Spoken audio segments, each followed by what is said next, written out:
तो hello friends, मैं आपके लिए मार्शल एम्परर इनकार्नेशन के एपिसोड फर्स्ट को लेकर के आ चुका हूं। तो बिना किसी देरी के वीडियो को स्टार्ट करते हैं। वीडियो की स्टार्टिंग हमें दिखाया जाता है जो एक चौक होता है वो उड़ते हुए आ रहा होता है। तभी हमें दिखाया जाता है जो हमारा मेन कैरेक्टर होता है वो उसे पकड़ लेता है और वो सोच रहा होता है मेरी मेमोरी के हिसाब से जो स्काई कैलेंडर है वो 1033 चल रहा है और मुझे मरे हुए 15 साल हो चुके हैं टेंजिन माउंटेन पर। तभी हमारा मेन कैरेक्टर बाहर की तरफ देखता है तो उसे एक स्टैचू दिखाई देता है जिसे देखकर वो कहता है क्या ये मेरा स्टैचू है। तभी वो खड़ा होता है और एक क्लास के अंदर होता है।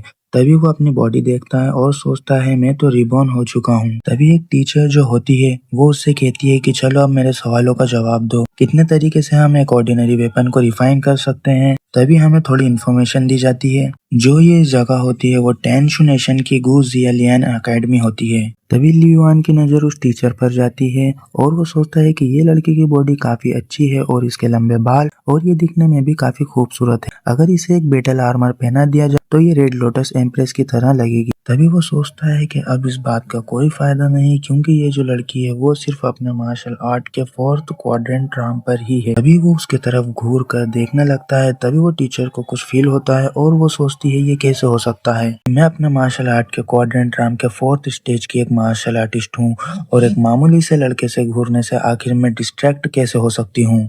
तभी वो टीचर उससे चिल्लाकर पूछने लगती है चलो मुझे बताओ एक ऑर्डिनरी मिस्टीरियस वेपन को रिफाइन करने के आखिर कितने तरीके होते हैं। तो टीचर सोचती है शायद ये लड़का बड़े पुराने इंसिडेंट की वजह से स्टक हो चुका है, मुझे इसे थोड़ा डिस्ट्रैक्ट करना होगा। ली एन सोचता है आखिर ये कैसे बचकाना क्वेश्चन पूछ रही है। टियानो कॉन्टिनेंट के एक 9 टायर एम्परर ग्रेड एल्केमिस्ट से ली युआन आंसर देते हुए कहता है कि एक ऑर्डिनरी मिस्ट्रेस वेपन को रिफाइन करने के टोटल 48 मेथड्स होते हैं। उसका ये आंसर सुनकर टीचर शॉक हो जाती है। तभी वहां पर बैठे सारे बच्चे उसके ऊपर हंसने लगते हैं और उसे कहने लगते हैं शायद इसका मेरिडियन ब्लॉक होने की वजह से ये पागल हो चुका है। एक बच्चा कहने लगता है कि ये तो ली फैमिली का कचरा है। तभी एक लड़का उससे कहने लगता है ओए कतरे, क्या तुमने अपनी बुक नहीं पढ़ी कभी?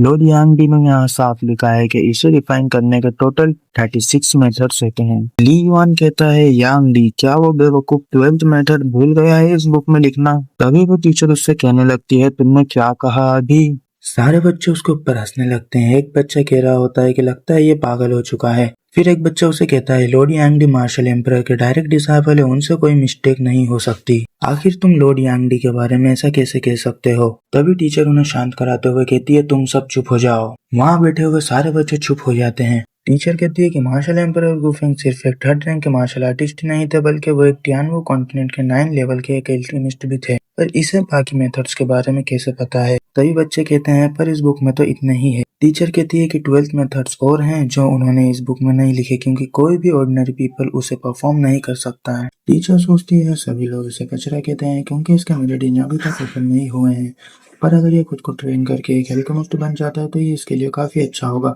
क्योंकि एक एल्केमिस्ट की वैल्यू भी काफी ज्यादा होती है।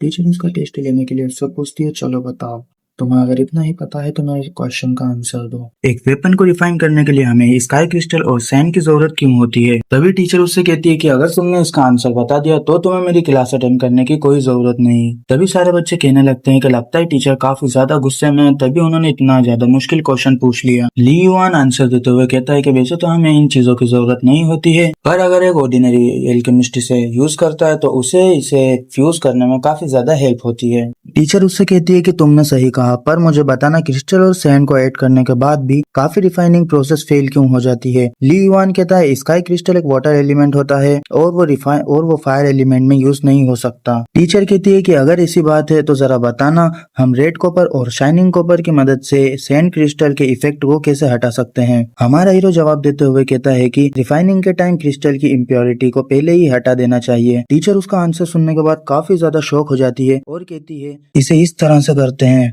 तभी मैं बार बार इसे रिफाइन करने में फेल हो रही थी। तभी टीचर वहाँ पर सोच रही होती है इसने इसका आंसर इतने सिंपल तरीके से दे दिया और इसकी आंखों में कोई भी डाउट नहीं है। हम देखते हैं टीचर वहाँ से भागते हुए कहीं जा रही होती है और लियोन से कहती है तुम मुझे क्लास खत्म होने के बाद मिलना और तुम सभी बच्चे आज खुद से पढ़ो। वहाँ सारे बच्चे सोच रहे होते हैं क्या टीचर ने अभी ली युआन से एडवाइस ली? ली युआन नीचे उतरता है और वो कहता है चलो अब मुझे इस क्लास अटेंड करने की कोई जरूरत नहीं और वो वहाँ से चला जाता है। तभी एक बच्चा वहाँ उनसे कहता है कि आखिर ब्रदर ली युआन को क्या हुआ, वो अचानक से इतना समझदार कैसे होगा? तभी वहाँ बैठा एक लड़का कहने लगता है कि तुम किस बारे में बात कर रहे हो, तुम्हें क्या लगता है क्या वो कचरा ली युआन एल्केमी जीनियस है? एक एल्केमिस्ट बनने के लिए एक मार्शल आर्टिस्ट से भी ज्यादा टैलेंट की जरूरत होती है।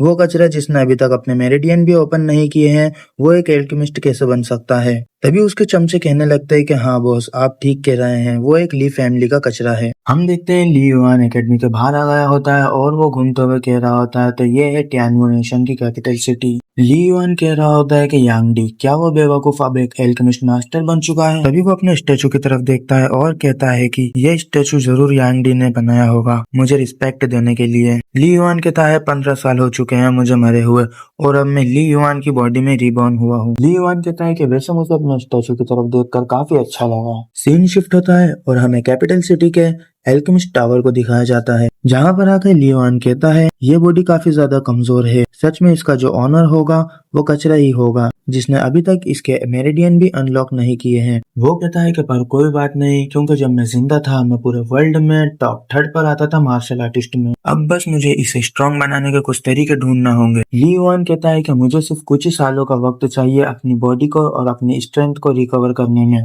वो कहता है कि मैं अपनी पुरानी लाइफ की नॉलेज की मदद से इस बार और हायर लेवल तक जाऊंगा, मैं इस वर्ल्ड के एकदम टॉप पर जाऊंगा।